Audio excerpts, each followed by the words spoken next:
Bonjour très chers amis les vierges et soyez le bienvenu sur ma chaîne Intuition des Sérines et j'espère que vous êtes bien.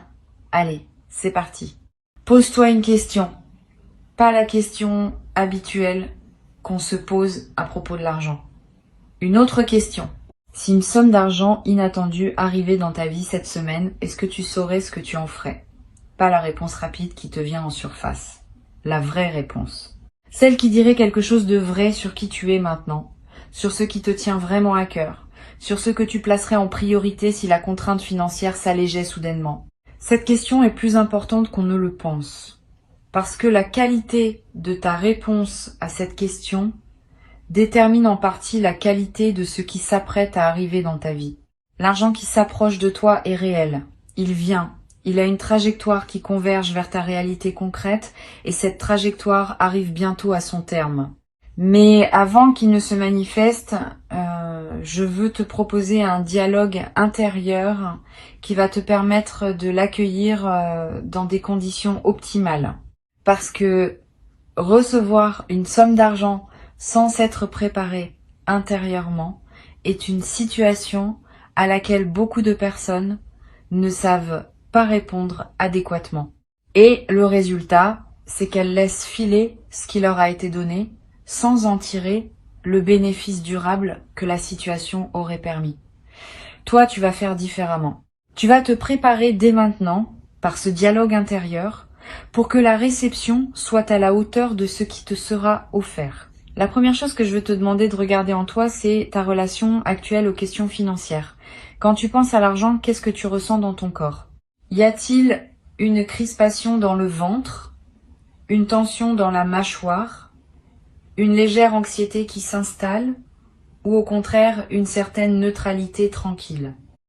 Cette observation honnête de ce qui se passe en toi quand le sujet de l'argent émerge te donne une indication précise de ton état actuel. Si tu remarques une crispation, ce n'est pas grave, mais c'est une information utile. Cela signifie qu'une partie de toi traite encore l'argent comme une source de tension. Et cette partie va devoir être apaisée pour que la somme qui arrive puisse vraiment s'installer dans ton existence sans réactiver d'anciennes anxiétés. L'apaisement de cette zone tendue ne demande pas une thérapie longue. Il demande une simple reconnaissance, suivie d'une intention claire. Tu peux te dire intérieurement, je remarque que je porte de la tension autour de l'argent et j'invite cette tension à se relâcher progressivement. Cette reconnaissance bienveillante, sans drame, suffit souvent à enclencher un processus de détente qui se déploie sur plusieurs jours. Tu n'as pas besoin de faire plus que cela pour le moment. La somme qui arrive va ensuite faire son travail elle-même, en t'offrant l'expérience concrète d'une réception sereine qui désinstalle les vieux automatismes de tension. Ici, sur Intuition des Sirènes, je voudrais que tu réfléchisses maintenant à une seconde question. Si tu n'avais pas à justifier ton choix devant qui que ce soit, à quoi te ferait vraiment plaisir consacrer une partie de cette somme inattendue? Pas le choix raisonnable que tu indiquerais à quelqu'un qui te le demanderait, le choix vrai, celui qui te ferait sourire intérieurement quand tu y penses. Cette question est précieuse parce qu'elle révèle ce qui te nourrit vraiment, indépendamment des injonctions extérieures. Beaucoup de personnes vivent toute leur vie sans répondre honnêtement à cette question. Elles les pensent par devoir, par habitude, par convenance, mais rarement par alignement profond avec ce qui les fait vibrer. Tu vas avoir, avec cette somme qui arrive, l'occasion de faire au moins en partie un choix aligné. Réfléchis à ce que ce choix pourrait être. Ne te censure pas. Si ce qui te ferait vraiment plaisir te paraît trop frivole, trop coûteux, trop inhabituel, regarde quand même cette envie en face. Tu n'es pas obligé de la suivre intégralement, mais tu mérites au moins de la connaître. Beaucoup de personnes étouffent leur vrai désir si vite qu'elles finissent par ne plus savoir ce qu'elles désirent vraiment. Tu peux faire autrement. Tu peux laisser monter à la surface ce que ton cœur veut vraiment, l'examiner avec respect et puis décider ensuite, en pleine conscience, ce que tu en fais. Ce processus de respect du désir authentique est l'un des plus libérateurs qui soit et la somme qui arrive est une excellente occasion de le pratiquer. L'attention qui figure dans le titre je veux maintenant te dire ce qu'elle signifie vraiment. Elle ne te demande pas d'être méfiant de la somme qui arrive. Elle te demande d'être attentif à toi-même au moment de la recevoir. Attentif à tes réflexes anciens qui pourraient surgir. Attentif aux automatismes qui voudraient diriger l'utilisation à ta place. Attentif aux pressions extérieures qui pourraient te détourner de ce qui te ressemble vraiment. Cette attention à soi-même est ce qui transforme une somme d'argent ordinaire en levier de transformation personnelle. Sans cette attention, la somme passe et ne laisse pas de traces durables. Avec cette attention, elle devient un point de bascule. Je veux te poser maintenant une troisième question. Quels sont les rêves que tu portais et que tu as mis de côté à cause de contraintes financières? Pas les grands rêves dramatiques. Les petits rêves discrets que tu as renoncé à formuler à voix haute parce qu'ils te paraissaient trop coûteux, une formation que tu voulais suivre, un voyage que tu voulais faire, un objet qui te tient à cœur, une activité que tu voulais essayer, un don que tu voulais faire à quelqu'un. Tous ces petits rêves discrets méritent d'être ressortis du tiroir intérieur où tu les avais rangés. Pas pour culpabiliser de les avoir reportés, pour les revoir avec un œil neuf dans le contexte de la possibilité qui s'ouvre maintenant.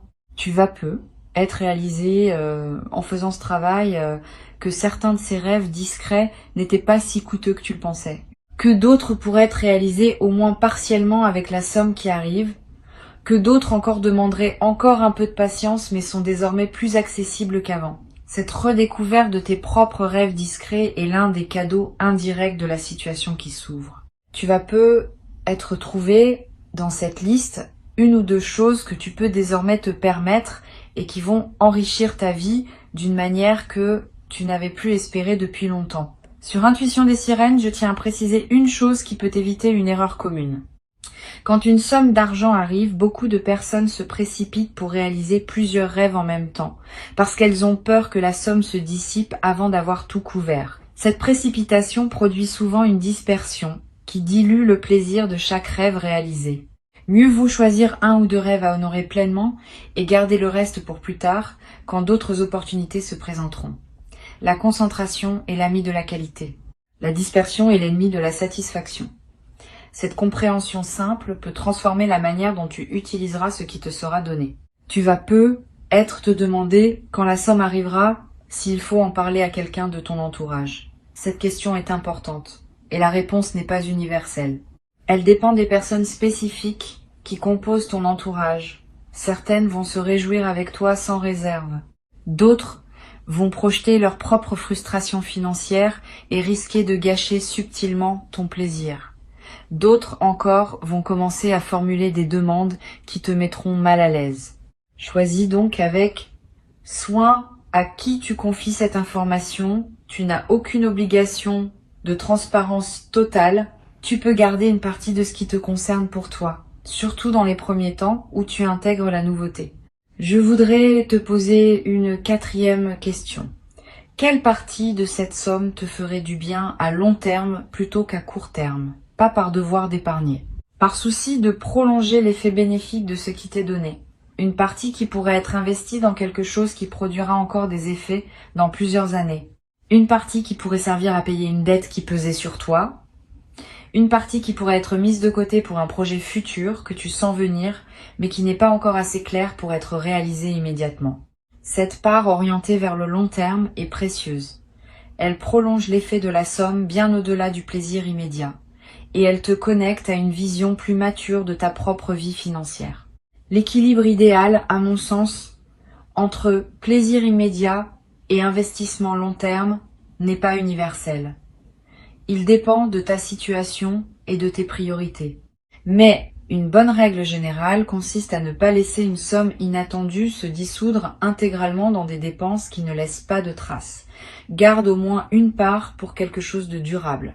Cela peut être de l'épargne pure. Cela peut être un investissement modeste dans un projet.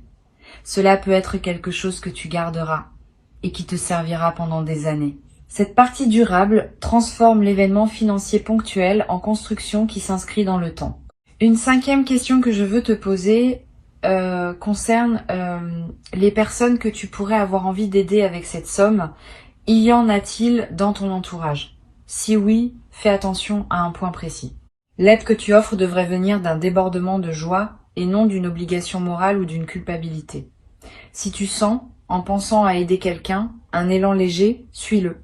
Si tu sens, à la place, un poids, une obligation, une crainte, de paraître égoïste, si tu n'aides pas, sois prudent. Aider depuis une obligation forcée transforme le don en fardeau, à la fois pour toi et pour la personne qui reçoit. Aider depuis le débordement transforme le don en cadeau réciproque qui réjouit les deux parties. Tu n'es pas obligé d'aider tout le monde dès qu'une somme te tombe entre les mains. Cette compréhension est importante. Ta première responsabilité quand tu reçois est de te recevoir toi-même pleinement. Si tu te précipites pour distribuer avant d'avoir bien intégré ce qui t'est donné, tu rates l'occasion d'expérimenter pleinement la réception. Et cette expérience pleine de la réception est précisément ce qui ouvre la porte à de futures réceptions. Permets-toi donc de garder, au moins dans un premier temps, l'essentiel pour toi. Tu pourras toujours redistribuer plus tard depuis un état d'abondance véritable, plutôt que depuis l'urgence ou la culpabilité. Je voudrais maintenant te demander d'examiner une dernière question, peut être la plus importante. Si cette somme inattendue était la première d'une série de manifestations financières favorables, quelle posture intérieure veux-tu cultiver pour rester aligné dans la durée? Parce que oui, ce qui s'apprête à arriver pourrait bien n'être que le premier signal d'un changement plus large dans ta relation à l'abondance. Et dans ce cas, la manière dont tu accueilles cette première manifestation va calibrer ton système intérieur pour ce qui suit. Si tu accueilles avec sérénité et discernement, tu prépares la suite à arriver dans les mêmes conditions. Si tu accueilles dans la précipitation ou la peur, tu risques de fermer le canal qui voulait s'ouvrir plus largement. La posture juste pour accueillir ce qui arrive et préparer la suite consiste en quelques éléments simples. La gratitude sincère, sans en faire trop. Le discernement dans l'utilisation, en honorant à la fois le plaisir et la durée. La discrétion choisie, pour protéger la qualité de ce que tu vis. La présence à toi-même, pour que les choix faits soient vraiment les tiens.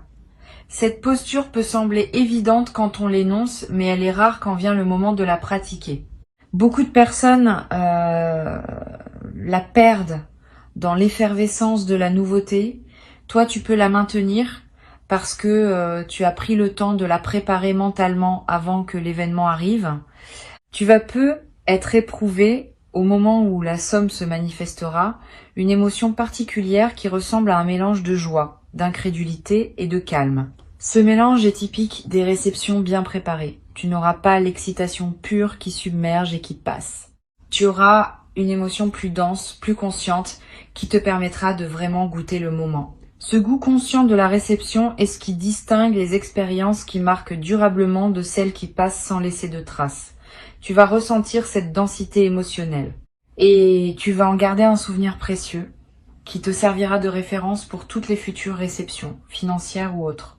Sur Intuition des sirènes, j'aime souligner que les questions qu'on se pose avant un événement déterminent en grande partie la qualité de ce qu'on vit pendant l'événement.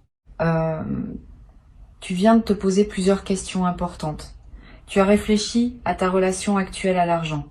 Tu as identifié ce qui te ferait vraiment plaisir. Tu as ressorti des rêves discrets qui méritaient d'être revus. Tu as pensé à la part qui pourrait servir au long terme.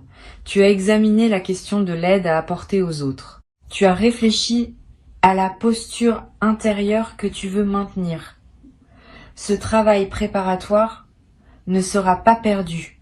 Il va se déployer dans ton expérience effective de la réception, donnant à ce moment une profondeur que la plupart des personnes ne connaissent jamais. Je voudrais te parler maintenant d'une dimension à laquelle on pense rarement. La somme qui arrive va affecter ton sommeil dans les nuits qui suivront, pas seulement parce que tu seras content, plus profondément. Quand un soulagement financier réel se produit, le système nerveux qui portait peut être une vigilance chronique liée aux questions matérielles, peut enfin se relâcher. Tu vas peut-être dormir d'un sommeil plus profond que d'habitude. Tu vas peut-être faire des rêves apaisants. Tu vas peut-être te réveiller plus reposé sans pouvoir précisément l'expliquer. Cette amélioration corporelle est l'un des effets indirects mais réels de la réception. Elle confirme à ton corps que tu peux baisser une garde que tu portais depuis longtemps. Cette baisse de garde corporelle peut se prolonger. Tu vas être remarqué dans les semaines qui suivent que ta fatigue chronique diminue, que ton appétit se régule différemment, que des tensions habituelles se relâchent. Ces transformations physiques sont l'expression du fait que ton corps répond positivement aux changements de fréquence intérieure que la réception aura déclenchés. Profite de ces transformations. Ne te précipite pas pour reprendre des rythmes intenses qui réinstalleraient la tension ancienne. Donne-toi le droit de fonctionner à un nouveau régime, plus posé, plus habité. Cette nouvelle qualité de présence à toi-même est l'un des cadeaux durables qui dépasse largement le simple aspect financier de ce qui arrive. Je veux ajouter quelque chose qui peut-être te servir. La somme qui arrive a une histoire avant d'arriver chez toi. Elle a circulé, elle a transité, elle est passée par d'autres mains. Et au moment où elle arrive entre les tiennes, elle apporte avec elle une certaine énergie qui dépend de son trajet. La meilleure manière d'accueillir cette énergie est de mettre ton intention propre dans la somme, dès qu'elle arrive. Tu peux, par un simple geste mental, te dire que cet argent est désormais aligné avec qui tu es maintenant, qu'il sert tes priorités véritables, qu'il s'inscrit dans la trajectoire que tu choisis pour ta vie. Ce geste mental, qui peut sembler dérisoire, a un effet réel. Il personnalise l'argent qui te parvient et le met au service de ton parcours spécifique. Une autre dimension précieuse concerne la manière dont tu pourras parler de cette expérience plus tard, quand elle sera devenue un souvenir. Tu raconteras peut-être cette histoire à des proches, à des enfants, à des amis qui traverseront des phases plus difficiles. Et la manière dont tu raconteras va déterminer en partie l'effet inspirant ou non de ton récit. Si tu le racontes comme une chance pure qui pourrait ne plus jamais se reproduire, tu enfermes ce qui pourrait inspirer dans une narration close. Si tu le racontes comme la confirmation que les choses peuvent encore changer même quand on n'y croit plus, tu offres à tes interlocuteurs un témoignage qui peut nourrir leur propre espérance. Choisis cette deuxième manière de raconter. Elle sert non seulement les autres, mais aussi toi-même, parce que la narration que tu choisis influence en retour la fréquence à laquelle tu attireras d'autres expériences similaires. Tu vas être également développé à travers cette expérience un nouveau rapport à ce qu'on appelle la chance. Beaucoup de personnes croient à une chance aveugle qui distribue ses faveurs au hasard, et elles attendent passivement que cette chance les choisisse. Cette croyance est partiellement fausse. Ce qu'on appelle la chance est en grande partie le produit d'un alignement intérieur qui s'est construit sur une longue durée. Tu n'as pas eu de chance par hasard. Tu as cultivé les conditions qui rendent possible la manifestation de ce qui arrive maintenant. Cette compréhension change ta posture pour la suite. Tu cesses d'attendre passivement la chance. Tu commences à cultiver consciemment les conditions qui rendent les bonnes choses plus probables. Et cette cultivation active va produire ses fruits encore longtemps après l'événement initial. Je voudrais te transmettre une dernière chose avant de te laisser. La somme inattendue qui arrive est le messager d'un message plus large. Le message dit que tu es entré dans une nouvelle phase de ton rapport à l'abondance. Une phase où ce que tu portes intérieurement commence à se traduire en ressources extérieures. Cette traduction n'est pas magique. Elle suit des lois subtiles qui régissent la circulation de l'énergie entre l'intérieur et l'extérieur. Tu as nourri ton intérieur. Tu as travaillé ce que tu portais. Tu as développé une qualité de présence qui correspond désormais à un certain niveau de réception extérieure. La somme qui arrive est l'une des premières confirmations de ce nouvel équilibre. D'autres confirmations suivront, sous des formes diverses, financières et non financières. Reste donc ouvert à la suite. Ne t'attache pas à ce que la prochaine confirmation prenne exactement la même forme que celle qui arrive maintenant. Elle pourrait prendre la forme d'une opportunité professionnelle, d'une rencontre fructueuse, d'une idée qui se concrétise, d'une porte qui s'ouvre dans un domaine que tu n'avais pas anticipé. Tout cela appartient à la même séquence d'ouverture qui a commencé en toi et qui se déploie maintenant dans le monde extérieur. Ta tâche, c'est de rester aligné avec ce qui se passe. De ne pas saboter par anxiété ce qui veut s'installer durablement. De ne pas non plus te reposer sur ce qui se manifeste comme s'il n'y avait plus rien à faire. La cultivation continue de l'alignement intérieur reste essentielle. Sans elle, le canal se referme. Avec elle, le canal s'élargit progressivement. Reçois donc ce qui arrive avec la qualité de présence que tu as construite à travers les questions que tu viens de te poser. Tu es préparé. Avant de te quitter pleinement, je veux te transmettre encore plusieurs perspectives qui vont enrichir ta préparation à ce moment de réception. La première concerne la qualité du premier moment où tu prendras conscience que la somme est effectivement là, dans ta réalité. Ce premier moment est précieux, il ne se reproduit pas. Tu peux choisir de le traverser dans la précipitation ou de le ralentir pour vraiment le savourer. Je te recommande la deuxième option. Quand tu auras la confirmation que la somme est là, prends quelques minutes simplement pour respirer avec cette information. Ne fais rien tout de suite. Pas de calcul, pas de plan. Juste une présence à ce qui vient de se produire. Ce simple ralentissement transforme un événement en expérience consciente et il imprime dans ta mémoire un souvenir qui te servira longtemps. Une deuxième perspective importante, tu vas peut-être avoir dans les jours qui précèdent la manifestation des intuitions qui te traversent sans que tu puisses les justifier rationnellement. Tu vas peut-être sentir que quelque chose se prépare.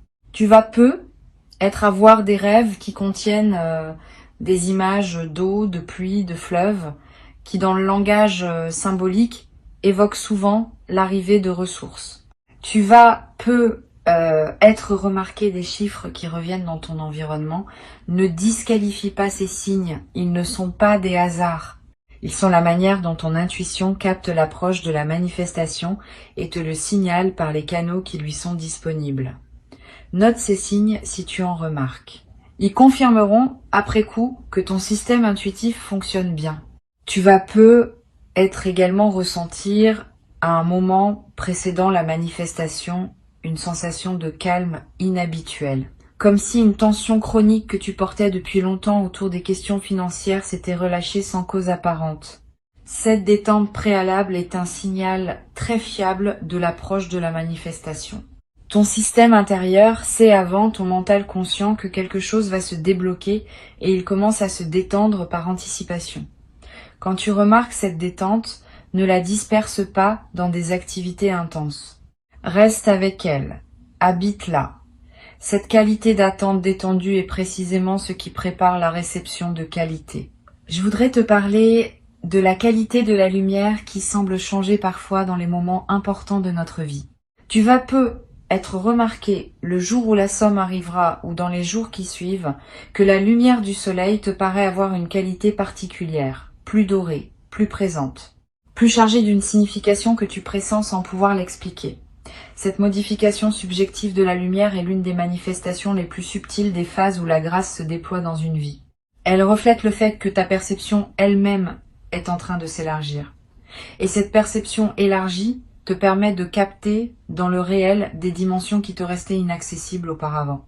Profite de ce changement de lumière intérieure. Il accompagne ce que tu vis et lui donne une saveur particulière. Une troisième perspective concerne la manière dont la somme va modifier subtilement ton rapport à ton emploi du temps. Avant la manifestation, peut être que tu courais après le temps.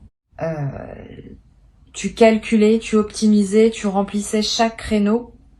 Après la manifestation, tu vas peut-être commencer à respirer différemment dans tes journées. Pas parce que tu auras moins à faire, mais parce que la pression de fond va diminuer. Tu vas pouvoir t'autoriser des pauses, des lenteurs, des moments où tu ne fais rien et où tu te permets de ne rien faire. Cette dilatation du temps personnel est l'un des effets les plus précieux d'un soulagement financier. Elle te donne accès à une dimension de la vie que la pression chronique te cachait. Tu vas être également constaté que tes priorités se réorganisent légèrement. Des activités qui te paraissaient importantes vont sembler moins essentielles. D'autres que tu négligeais vont prendre une nouvelle place. Cette réorganisation des priorités n'est pas une erreur. C'est l'expression d'une lucidité qui se manifeste plus librement quand la pression diminue. Permets cette réorganisation. Suis-la.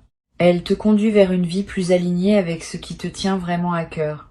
Ne la combats pas en pensant que tu dois maintenir tes anciennes priorités par souci de cohérence. La vraie cohérence, c'est celle qui se met à jour au fur et à mesure que tu deviens plus toi-même. Sur cette chaîne, j'aime souligner que les sommes inattendues ont parfois un effet de catalyseur dans la vie de ceux qui les reçoivent. Elles ne sont pas seulement de l'argent. Elles sont l'occasion de revisiter sa vie, de poser des choix qu'on remettait à plus tard, de prendre des décisions qui demandaient un certain coussin financier pour pouvoir être prises sereinement. Tu vas peut-être prendre, dans les semaines qui suivent la manifestation, une décision importante que tu reportais. Une décision concernant ton lieu de vie. Une décision concernant ton activité professionnelle. Une décision concernant une relation qui demandait à évoluer. Cette décision n'aura pas été directement causée par la somme. Mais la somme aura été le catalyseur qui rendait possible la prise de la décision. Cet effet catalyseur est l'un des aspects les plus précieux des manifestations financières inattendues. Tu vas peut-être avoir l'envie à un moment de marquer symboliquement la réception de cette somme par un geste rituel. Un objet acheté qui te rappellera ce moment. Un repas particulier partagé avec une personne chère. Une journée entière consacrée à une activité qui te fait du bien. Ces gestes symboliques ne sont pas dérisoires. Ils inscrivent l'événement dans le tissu de ta mémoire vivante et ils créent un point de référence auquel tu pourras revenir mentalement plus tard.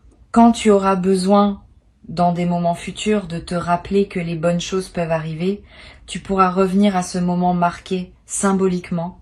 Cette pratique de marquer les moments importants par des rituels personnels est l'une des manières les plus simples de cultiver une mémoire émotionnelle riche.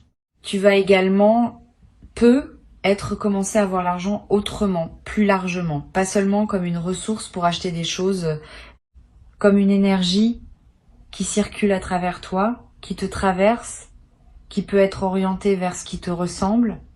Cette nouvelle vision de l'argent n'est pas philosophique abstraite, elle a des effets pratiques. Tu vas peut-être commencer à dépenser différemment, avec plus de conscience, avec plus d'alignement entre ce que tu achètes et ce que tu es. Tu vas peut-être te rendre compte que beaucoup de tes anciennes dépenses c'était automatique, sans réelle satisfaction. Cette prise de conscience peut t'amener à simplifier certains aspects de ta consommation, à concentrer tes ressources sur ce qui te nourrit vraiment. Je voudrais te parler du rôle particulier que joue la générosité dans la durée des bénéfices financiers. Quand on partage une partie de ce qu'on reçoit, sans que ce partage soit forcé ou culpabilisant, on entretient un mouvement de circulation qui maintient le canal ouvert. C'est pas un calcul, c'est une dynamique réelle. Les personnes qui retiennent tout par peur de manquer ferment souvent par cette retenue le canal qui voulait continuer à donner.